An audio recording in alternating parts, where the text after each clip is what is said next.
ചേട്ടാ, അടുത്ത 3-ാം തീയതി അല്ലേ മറ്റേ എന്റെ ചെറിയച്ഛന്റെ മോന്റെ കല്യാണം, മിഥുന്റെ. ആഹാ, മിഥുന്റെ കല്യാണം പറയാ? എത്ര പെട്ടെന്ന് സമയം പോണേ.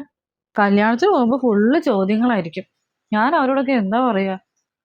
എന്ത് ചോദ്യം? നിന്നോട് അവരെന്ത് ചോദിക്കാനാണ്?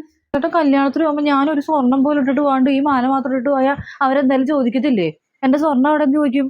എന്നെ കല്യാണം കഴിപ്പിച്ച് ഇങ്ങോട്ട് വന്നപ്പോ ഞാൻ ഈ മാല മാത്രം ഇട്ടിട്ടാണ് വന്നത്. എത്ര പാകം സ്വർണം കൊണ്ട് വന്നയാ? നെക്ലേസ്, വള, മാല എന്ന് പറഞ്ഞ് ദൂരം കൊണ്ടുവന്നു. എല്ലാം നിങ്ങൾ കൊണ്ട് പണയം വെച്ചു. ഓരോന്ന് പണയം വെക്കുമ്പോൾ നാളെ എടുത്തുതരാം, മറ്റന്നാൾ എടുത്തുതരാം, അടുത്ത മാസം എടുത്തുതരാന്ന് പറഞ്ഞിട്ട് ഒന്നും എടുത്തൊന്നുമില്ല. ഞാൻ അവരോട് എന്താ പറയാ? ഇത്രയും കാലം കല്യാണം അതും ഇതൊന്നും കുടുംബത്തിൽ ഉണ്ടായിരുന്നോ ഇല്ലാത്തതുകൊണ്ട് ആരെയും കാണേണ്ടി വന്നില്ല. ഇനി ചെല്ലുമ്പോൾ നമ്മൾ വല്ല കടവും കടത്തിന്റെ കൂടാന്ന് പറയും എല്ലാവരും. പൈസ ഇല്ലാത്തോണ്ടല്ലടി, പ്രാവശ്യം തന്നെ ശമ്പളം കിട്ടിയതെല്ലാം നഹന വേനാന്ന് പറഞ്ഞിട്ട് പോയി. ഈ മാസം 30-ാം തീയതി എങ്ങനെ എത്തിക്കുമെന്ന് എനിക്കറിയില്ല.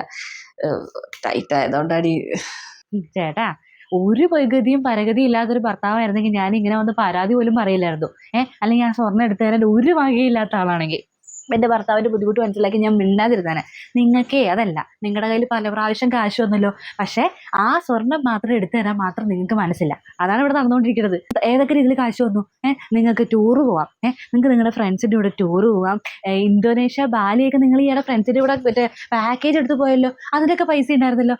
എൻ്റെ സ്വർണ്ണം എടുത്തു തരാൻ മാത്രം കാശില്ല, ബാക്കി എല്ലാത്തിനും കാശുണ്ട്. ഇവിടെ ഫ്രിഡ്ജ് മാറ്റി മേടിച്ചല്ലോ, ടി വി മേടിച്ചല്ലോ.